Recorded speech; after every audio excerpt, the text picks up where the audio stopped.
Raisitsika ho tombontsoa indray ny miara miombom-bavaka, indrindra tondram-bavaka ireo izay manana anjara manokana amin'ity fotoana ity. Koa manasanao ary fa isy vavaka sy atom-bavaka izay tononona manokana, koa dia hiombona amin'izany isika, hiaraka hivavaka isika tokoa.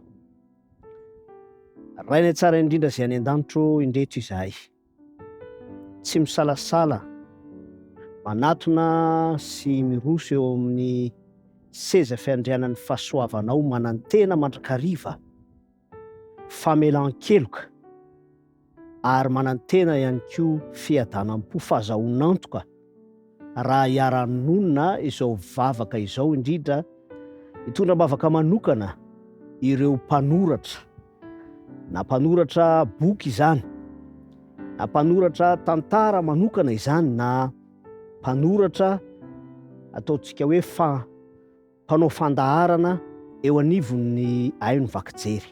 Tompo malalo, fanomezam-pahasoavana manokana avy aminao zany, kanefa mety mandalo fiaikana izy ireo amin'ny endriny maro samihafa.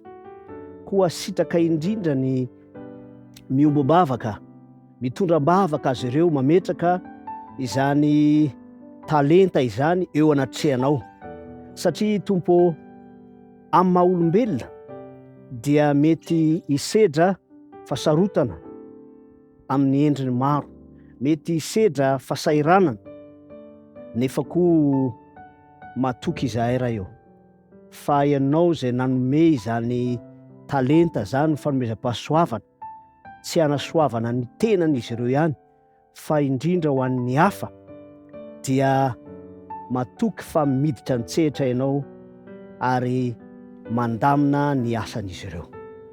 Mampitombo ihany koa ny fahaiza-manao, ny tsindrimandry ilaina ao anatin'izany fanoratana izany. Koa tario lalana ireo mpanomponao ireo. Vavaka manokana ihany koa izay amin'ity fotoana ity ho an'ny mpanomponao izay mety miatrika olana makasika ny fitaizana. Ireo taranaka noho ny antony fahasamihafany firena ara-pivavahana ao an-tokantrano.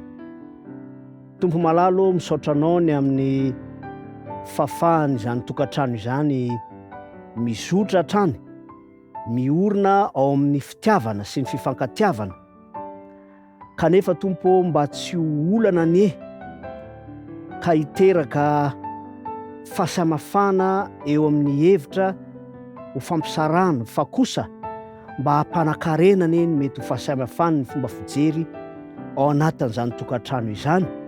Ka ianao mihitsy tompo no ritra hampiray sy hampiorina, hanamafy izany tokantrano mpanomponao izany. Tsy ho olana raha sitrakao anefa ka isy fomba ahafahana mampitovy fijery ihany koa ny amin'ny firena ara-pivavahana, dia ianao ihany no mahalala izany. Fa ny angatanay tompo dia ny hoaviny ireo taranaka ihany koa, iombonanay antom-bavaka amin'izany mpanomponao izany. Mahalala ny mahasoa rehetra ianao, koa sitraka indrindra raha tononona amin'ny anaranao Jesosy Kristy izany vavaka izany. Amen.